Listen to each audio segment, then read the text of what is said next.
I just heard that HADES has also released a video.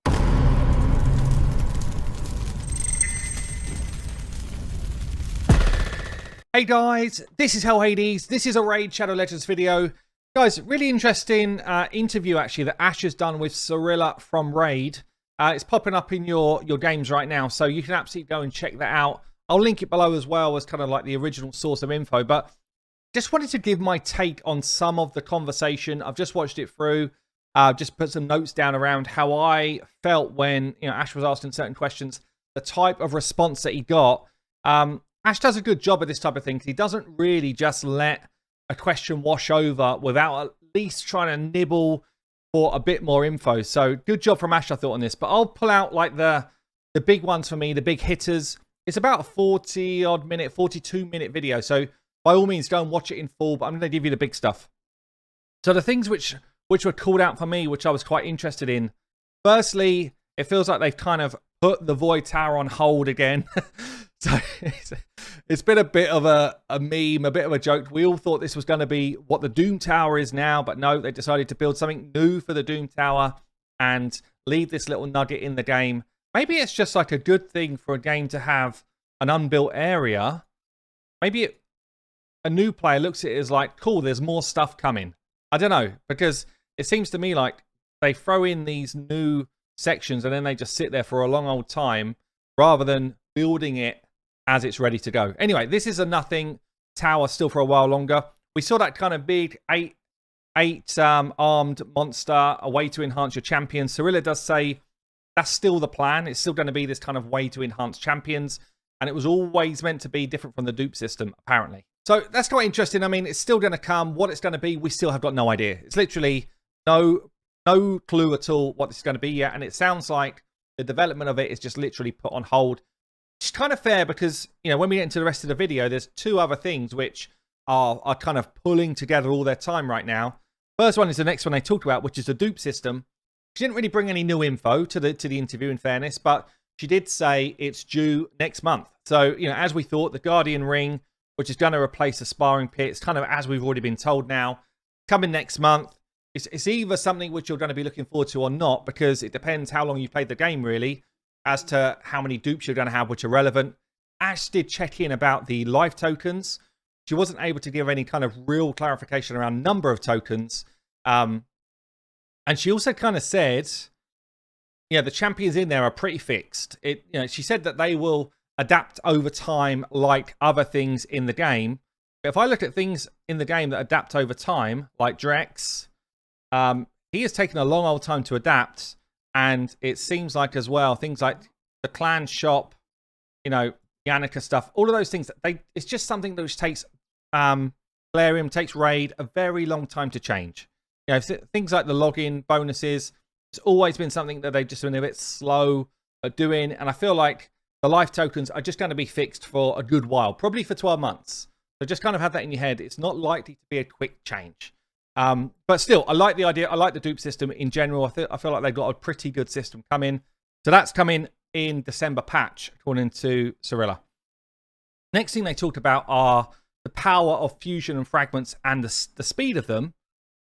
Interesting, Ash kind of calls out, it feels like the fragment collectors, the fusions are coming more and more regularly. I don't think that they are. I think it's kind of like a perception thing that they are. But from my view, it's basically been one a month since the Foley fusion. It's been a long time that it's been one a month. If you played the game for a long time, it feels a bit relentless, like they're always on. That's because they last for 2 or 3 weeks and they come every month. So it does feel like you're kind of doing them all the time. It's fair. It's a fair feeling, but I actually, CIRILLA actually bats it back a little bit to say it's been one a month. It's one a month and that's what we do. And she said, sometimes they're strong, sometimes they're not. They're all play tested, etc. But clearly, some champions are way better than others. And I just kind of concur, really. Sometimes we get a great one like a Brogni. Whether they knew the Brogni was going to be massive or not, I'm not really sure, to be honest. I doubt they probably did to the extent that he is.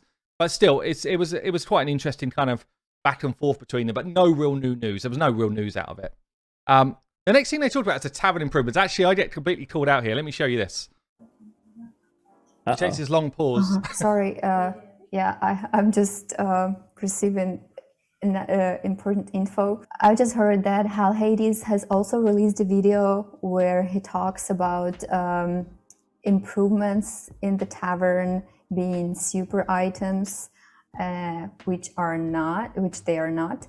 So yeah, so I was called out, which is it's fine. I actually did a follow-up video to that, just basically saying, look, there is more coming.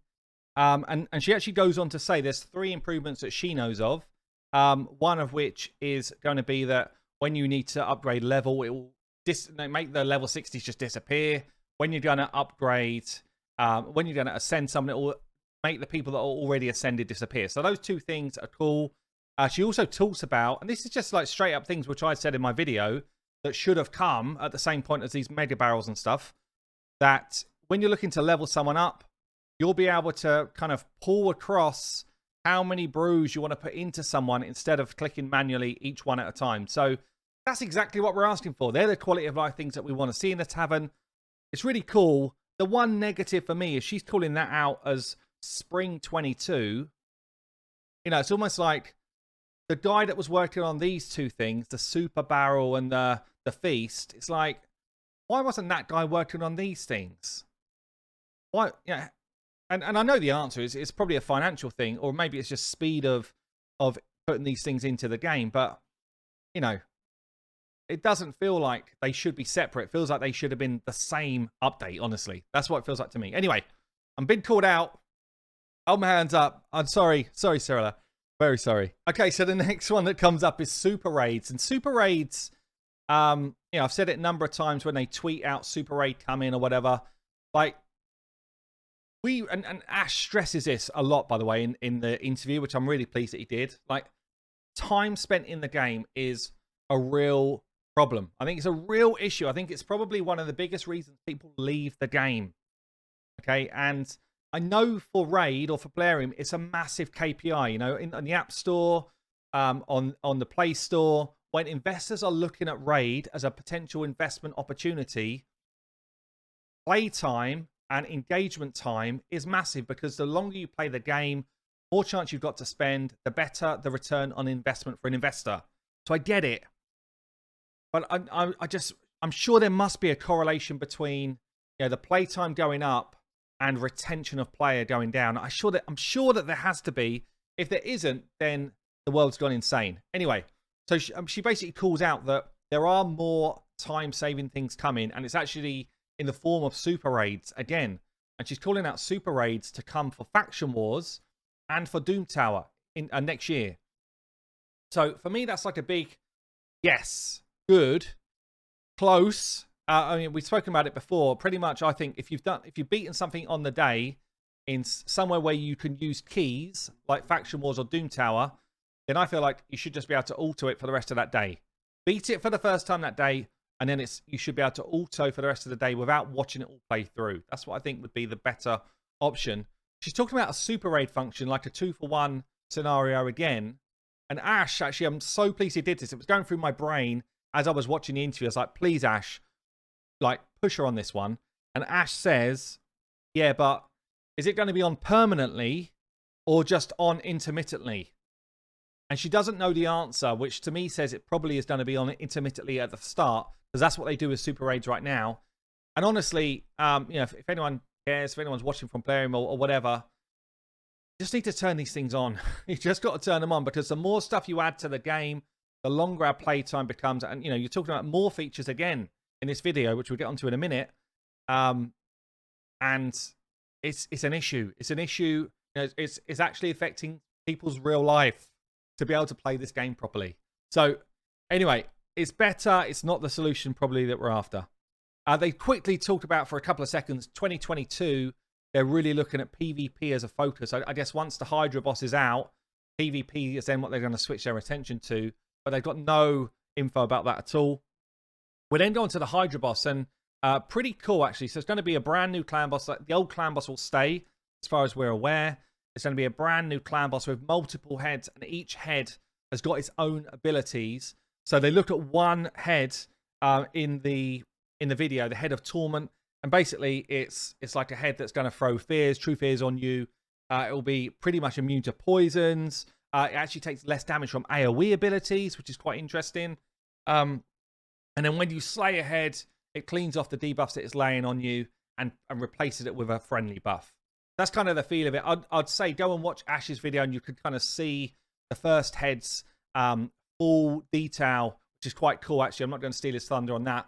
But it looks like Hydra Boss is still coming this year, which is great news. So it's going to be coming in December. I'm sure we're going to see a lot more info on it in the coming week or so as they start to tease out some of these different Hydra heads. But that's kind of long short of it. Overall, it was probably more like a bit of a recap on a lot of stuff video, and then pretty juicy stuff around the Hydra, I would say. But yeah, good job, Ash, at least kind of pushing some of the community points, I'd say. And yeah, that's my take on it. I've been Hell Hades. I will see you later.